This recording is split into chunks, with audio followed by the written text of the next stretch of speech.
Folks, many times you hear discipline takes away freedom. Have you heard that? Yes, no. How many believe it's true? Not true at all. Folks, discipline actually gives you freedom. In fact, we need to find what is discipline. Folks, discipline is a track to run on. Many times people say, I want to be free. You take the train off the track, it is free, but where does it go? You take the steering wheel off the car, it is free, but where does it go? Nowhere. Discipline is a track to run on. This does not take away freedom. It actually gives you freedom. Anybody here who has a 2 or 3-year-old child? Raise your hand. 2 or 3-year-old child. Man, 3-year-old, 2-year-old? Yeah. Does your child love chocolates, man? Yeah. And if you took a nice big box of chocolate, would your child love it, man? Yeah. And the way kids are, when they like chocolates, they like to have the whole box in one go. Yes, ma'am. Yes, ma'am. True? And let me ask you, if you let your child have the whole box in one go, what will happen? Your child will fall sick. But if you discipline your child to have 2 or 3 every day,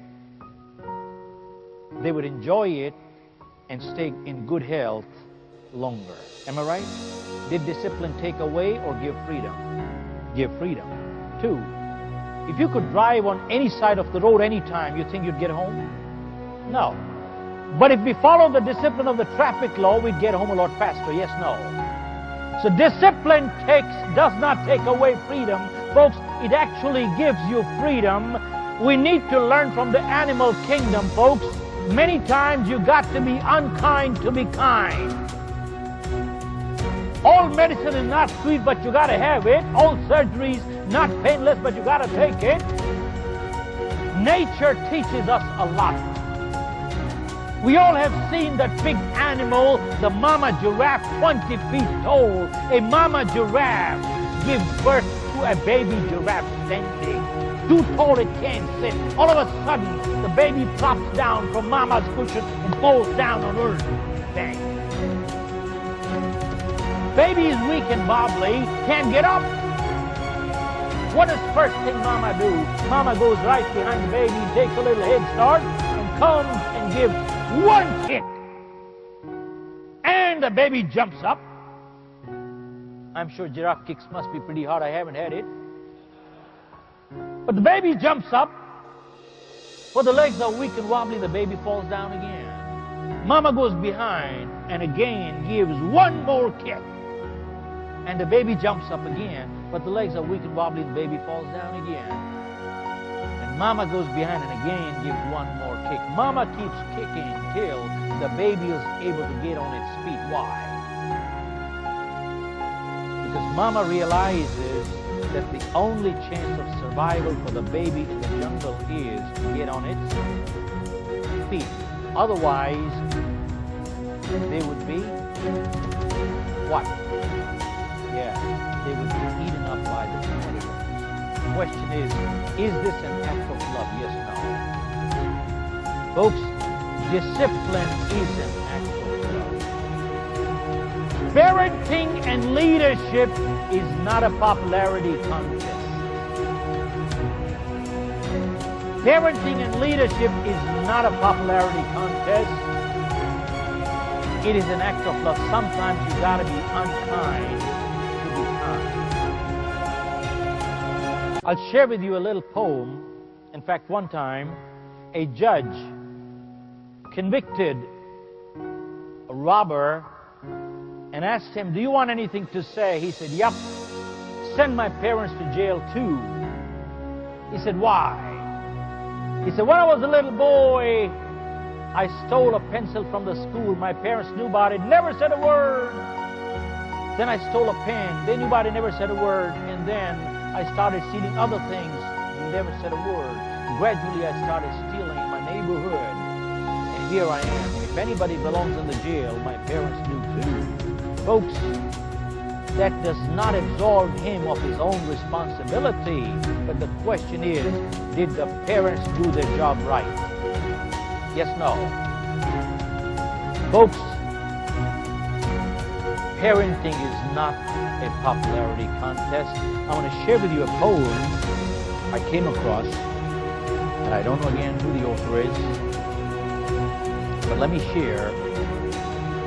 A parent says, when my children are old enough to understand the logic that motivates a parent, I will tell them, I love you enough. I loved you enough to ask you where you are going, with whom, and what time would you be back home. I loved you enough to make you take a chocolate back to the drugstore, even with a bite in it, and tell the storekeeper, I stole it yesterday. I am here to pay for it today. I loved you enough to let you save your own money to buy a bicycle, even though I could afford to buy you one. I loved you enough to stand over you for 2 hours to get your room cleaned, and act that would have taken me only 15 minutes. I loved you enough to let you see tears, anger, and disappointment in my eyes. Children must learn parents are not perfect either. Do you know of any perfect set of parents, folks? There are none in this world. I loved you enough to let you accept responsibilities for your actions, even though the penalties were so harsh that they broke my heart. But most of all, I loved you enough to say no. And I knew you would hate me for it, but those were the most difficult battles of all. I am glad I won them, because in the end, you won them too. Because in the end, you won them too. Folks, parenting is not a popularity contest at all. Sometimes you got to be unkind to be kind. Folks, going back a few years ago, I read an article in the United States, and it said, we people. You know what we people means? Not Mr. We. We people over 50, I am over 50. We are the no generation. You know what the no generation means? When we ask the parents, can I buy this? They said no. Can I go to the movies? No. Can I go to the restaurant? No. And when they said no, they meant no. And from the eyes you could tell, you better not ask again. Could you relate to that? Yes, no? Yeah. He says, we're the no generation. He says, our kids are the yes generation. Anytime they come and ask you, can I buy this? Of course. Can I go to the movie? Oh, yeah. Can I go to the restaurant? Of course. And if perchance you ever said no, they say, why? And now you explain the why. Then they again ask you why. You explain the second why, they again say why. And now the third why, and the fourth why, and the fifth why. Why does the sun come out of the east? I don't know why. That's the way it is. When you go to the doctor, he looks at your blood profile, and he says, you got malaria. You say, why? What do you mean, why? Because he's went through 30 years of medical school, because he knows more than you do. That's why. Folks, let me ask you a question. Does a 4-year-old have the same maturity level of a 40-year-old? Yes, no. You can explain all the why you want. Sometimes they don't understand, because I say so. Folks, I'll answer all the why you want, so long as the why comes out of inquisitiveness. That's fine. But sometimes people who have never learned to obey and never learned to command. People who have never learned to obey have never learned to command either. Folks, parenting is not a popularity contest. I see the time here. I could go on for 3 days, folks. no. Do you want me to go on a little bit more or stop here? Go on. Where's Richard? Richard has to cut short the lunch break, my friend. Folks, I'm just going to wind up quickly here. A couple of things I just want to share. Many times you hear people saying, I just don't have enough time. Time flies. Time comes and goes. Folks, it is flying right now. Time just comes and goes away. There's not enough time to do anything. Have you heard that? Yes, no? Yeah? Funny part is, how many believe it's true? Raise your hand. Raise your hand, folks. Time comes and goes away. Raise your hand. That's not true at all. Folks, time does not come and go away at all. Time is eternity. Time is standing still. We come and go away. We come and go away.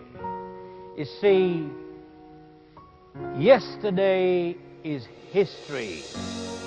Tomorrow is mystery. Today is a gift. That is why they call it a present.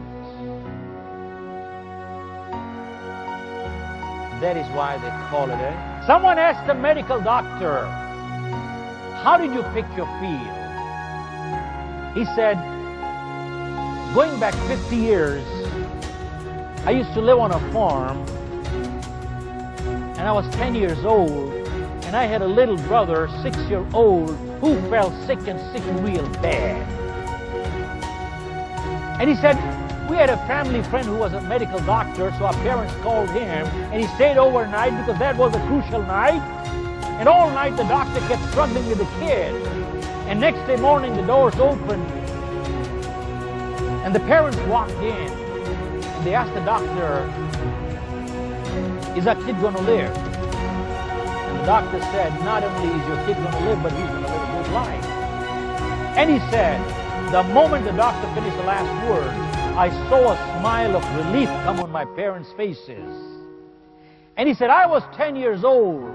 And he said, the moment I saw the smile of relief on my parents' faces, that's the time I made up my mind.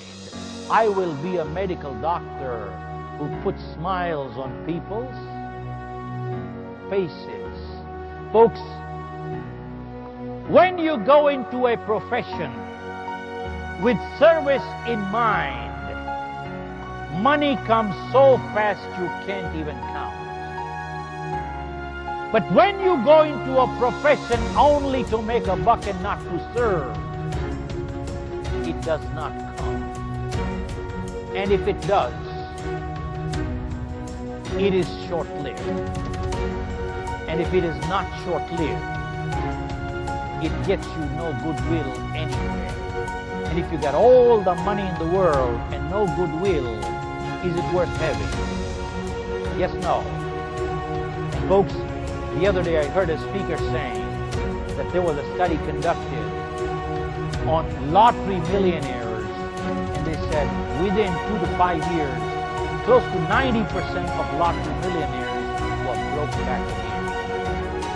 Isn't that sad? So what business are you in, sir? You are not in the sales business. You are in the business of putting smiles on people's faces. So am I, so are you. Everybody is in the same business of putting smiles on people's faces. Folks, let me ask you a question. If everybody in your organization started realizing this little philosophy that we are in the business of putting smiles on people's faces, what would happen to productivity? What would happen to productivity, folks? Go up. But isn't that what we want? Yes, no. Folks, when a person says, I am good because I don't steal, cheat, lie, that's not true. If they don't cheat, it only means you're not a cheat, but that does not make a person good. If a person does not tell lies, It only means they're not a liar, but that does not make a person good. And when they say, I don't steal, it only means you're not a thief, but that does not make a person good. Folks, go ask a doctor. Absence of ill health does not mean good health. Similarly, absence of fault does not make a person good. A person becomes good when they actually do good.